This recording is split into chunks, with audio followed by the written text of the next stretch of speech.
know what? If you didn't watch 1 Kings, go back and watch it. In fact, if you didn't watch the rest of these, I'm doing these for you. Take the time and go watch them. You're going to love them if you like them. If you do, give me a like. When are they going to get a love on Facebook? Anyway, give me a thumbs up on Facebook. Leave me a comment on YouTube. I love hearing from you. But 2 Kings obviously is a continuation of 1 Kings. Author?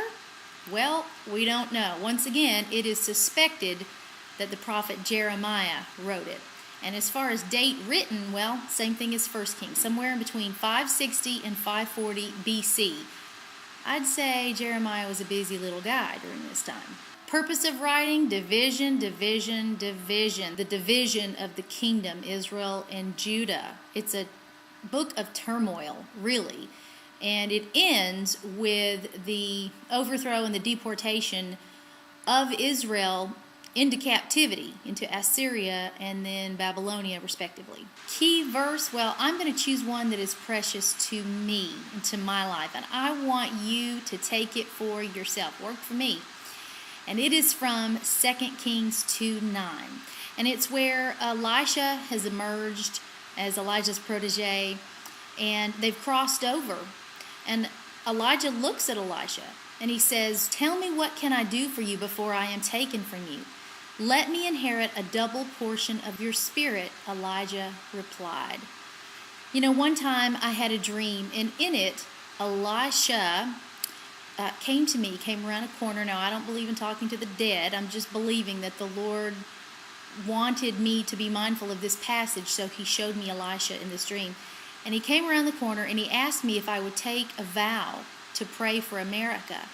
And I said that I would. And when I said yes, he had me kneel before him, and not worship or anything, but he had me kneel, and then he took a staff and he knighted me. I asked the Lord the next morning, why Elisha? Out of all the people in the Bible, why? I would never have linked myself with him. And this was years and years. This was like 1999, 2000, something like that. And he said, because you have asked me for double portion, and I'm going to give you double portion. And as you know, that has defined mine and my husband's ministry, the pursuit of health and wealth to glory God. And so when God brought those twin grandsons into our lives, you know, it was the fulfillment of, oh goodness, we need a whole other pin code for that. Actually, there is one. Go back and watch the double portion pin code. You'll see it with me with the twins sitting on my lap. That one is very, very precious to me. Practical application. Look, if you sin, God's going to spank you. If you keep sinning, He's going to send you to your room.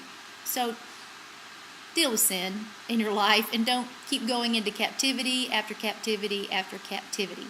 But the real thing that I want you to get out of the book of 2 Kings is the wonderful double portion story of Elisha. I once thought, you know, he asked for double portion and he got it because he did. God gave it to him. But I thought, then he should have twice the miracles in his ministry that Elijah did in his. So I counted them up, and guess what? Elijah had 7. But I could only find 13 for Elisha. And I was like, okay, almost. Well, guess what? Elisha dies. Chapter 23, you know, Elisha's buried. Some man dies, and they throw his body in Elisha's grave. I have no idea why. And it hits his bones, and it says the man stood up on his feet alive. Number 14. God kept His word for double portion. I pray double portion over your life. I pray the hunger and the blessing of Elisha upon you. All right, I'm Laura Harris Smith. That's it for today. We'll get into the Chronicles tomorrow. I will see you then on today's Daily Pin Code.